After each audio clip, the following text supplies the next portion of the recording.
नमस्कार दोस्तों, मैं सिंगर सोनू शिवानी जिला बिहार से आज लोगों के सामने एक बहुत ही सुंदर कलाकार, अच्छा कलाकार, भोजपुरी कलाकार लेकर आया हूँ, जिनका नाम है। अपना परिचय दीजिए बाबू आप। हम दिवाकर दीवाना आप लोगों के बीच एक लोकगीत हम गावे जा रहा बनी, पर अच्छा लगी वह सबने लाइक कमेंट करो और ये अबोध बालक के प्यार दुलार दे। जरूर। एगो हमारा लोकगीत बा, कैसे बा भैया? कैसे बा? हर कली गुलाब नहीं होती, हर कली गुलाब नहीं होती, जो प्यार में झलकती है शराब नहीं होती। बहुत बढ़िया जिया। झूठी उम्मीद पर ताजमहल बनाने वाले हर महबूबा मुमताज नहीं होती। बहुत बढ़िया, बहुत अच्छा। चलिए आई हम मुंडगा बड़ा वोटते हो, अनियारा बोला वोटते हो, लहरी लहरी के सिया पागल बनावटाते हो। क्या बात है जियो। कही के डरनी कम हियर हो बड़ी नीक लागे, ओढ़नी के कलर तोहर पियर। वाह। हम मुंडगा बड़ा वटाते हो, नियारा बोला वटाते हो, लहरी लहरी के सिया पागल बना वटाते हो।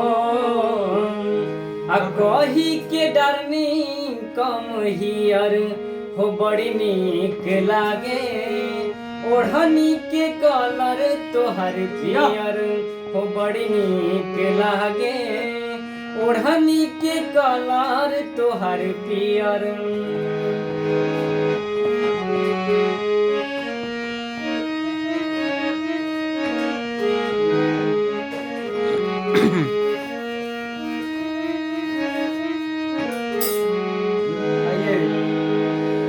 चम चम चमके मुखड़ा दूधवा से गोर हो, शोभा बढ़ावे तोहार कजरा के कोर हो।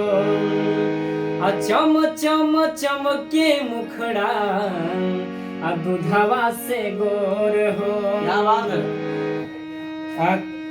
चम चम चमके मुखड़ा दूधवा से गोर हो, शोभा बढ़ावे तोहार कजरा के कोर हो।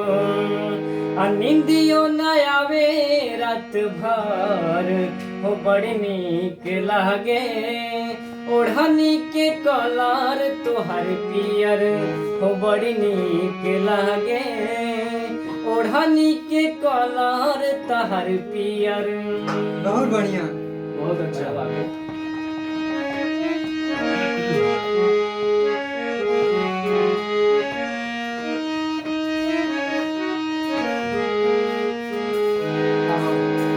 जब जब झाकेलू जंगला से बाहर, एसपी दिवाकर पढ़े लभ के कहारा। जब जब झाकेलू जंगला से बाहर, एसपी दिवाकर पढ़े लभ के कहारा। बहुत बढ़िया।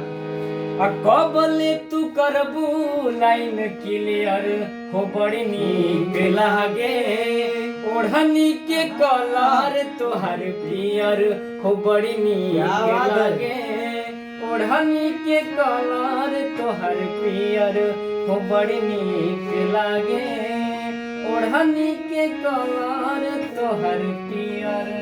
वाह। बहुत बहुत बढ़िया ये गाय गजब का, ये आने वाले स्टार हैं। आप लोग इनको प्यार दुलार दीजिए और इस चैनल को सब्सक्राइब कीजिए और लाइक कीजिए, कमेंट कीजिए। चैनल का नाम है सोनू शिवानी ऑफिशियल। बहुत बहुत धन्यवाद, थैंक यू सो मच।